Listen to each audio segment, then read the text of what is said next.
Today's debate will be over the arguments of whether the rich should be taxed to help the poor. This is presented by Dylan Law, Yubani Ramirez, Judith Rodriguez, Grant Gomez, Simon Moe, Lexi Davis, Brody Hodge, and Elizabeth Murray. Yes, the rich should be taxed to better benefit those in need. Together we will explore the necessity and possibility of a higher minimum wage.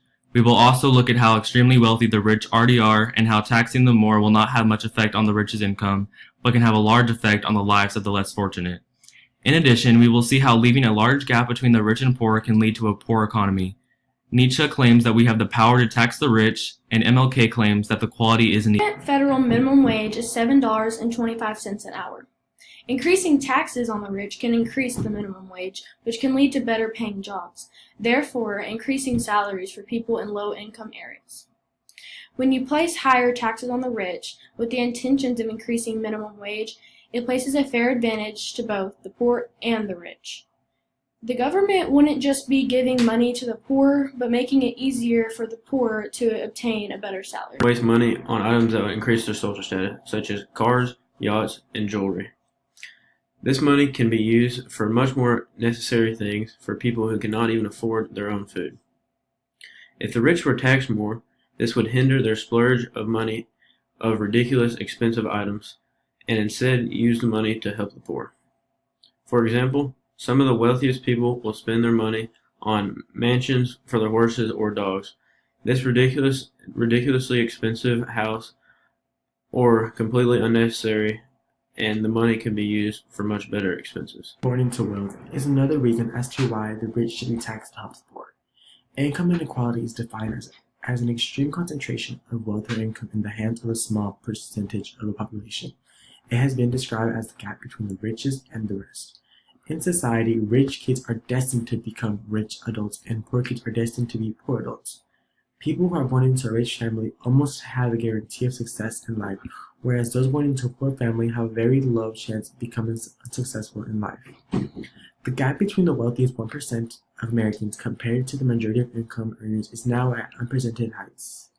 Birth rate differences between the rich and poor is another example for why the rich should be taxed more to help the poor. A child can be very expensive, and someone who's living off a salary of $40,000 is not going to be able to support their children as well as someone who has a salary of $500,000. The apparent increase in birth rates in low-income areas and the decrease in high-income areas prove to show that the poor are in need of more money to support their children. Women tend to give birth to no fewer than 3 children in countries where GDP per capita is below $1,000 per year. In countries where GDP per capita is above $10,000 per year, women tend to give birth to no more than 2 children. This graph shows the relationship between fertility rate and GDP per capita, showing that in more poor societies that there will be higher birth rates. In rich societies there's less birth rates, which shows to prove that in more poor societies there is a need for more money to support children.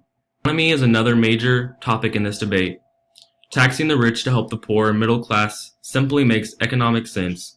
Money allocated to programs such as affordable healthcare, Pell Grants, and food stamps are given to working and middle class Americans through tax cuts and redistributed into the economy growth. During his term, President Clinton raised the top marginal income tax rate from 31 to 39.6% and saw GDP growth top 4% every year in his second term. President George W. Bush tax cuts were supposed to accelerate growth. Instead, they led to unimpressive growth and eventually recession. To begin, the rich are already financially stable and have an advantage simply because of this. For example, the 3 richest people in the world already have more money than 50% of the US population. Also, the wealth difference between our country is way too large. By taxing the rich, this gap can be decreased, therefore boosting the poorest income without affecting the richest wealth. This graph is basically showing that the 3 richest people in the world, like Bill Gates, Jeff Bezos, and Warren Buffett, have a combined net worth of more than half the US population as a whole. This shows how extremely wealthy these 3 men are and how taxing them is not a big issue.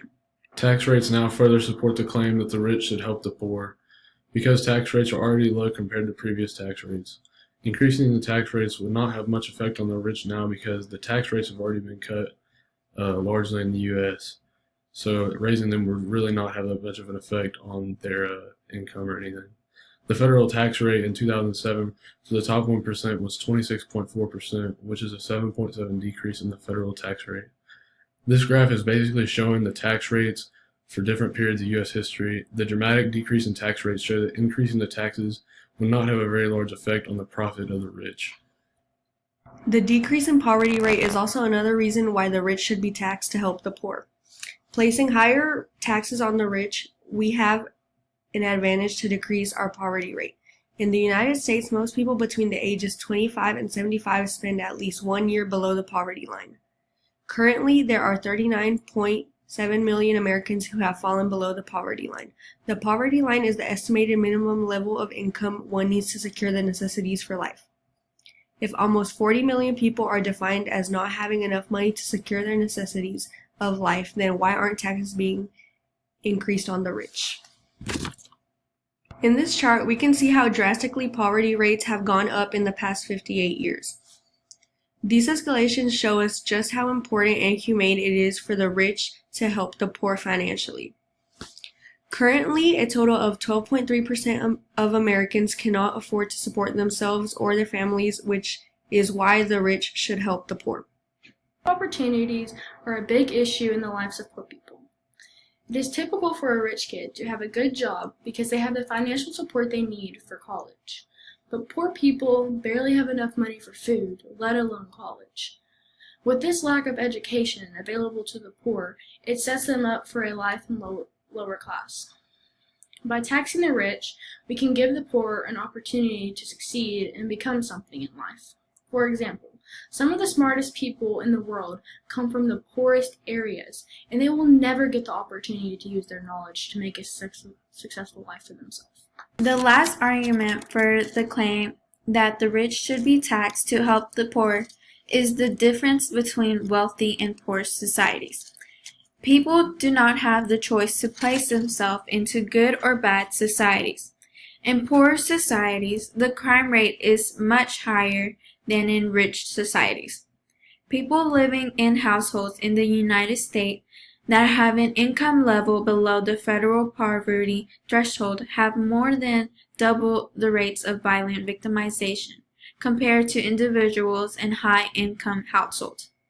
It is much harder for one to succeed in a poor environment than in a rich environment.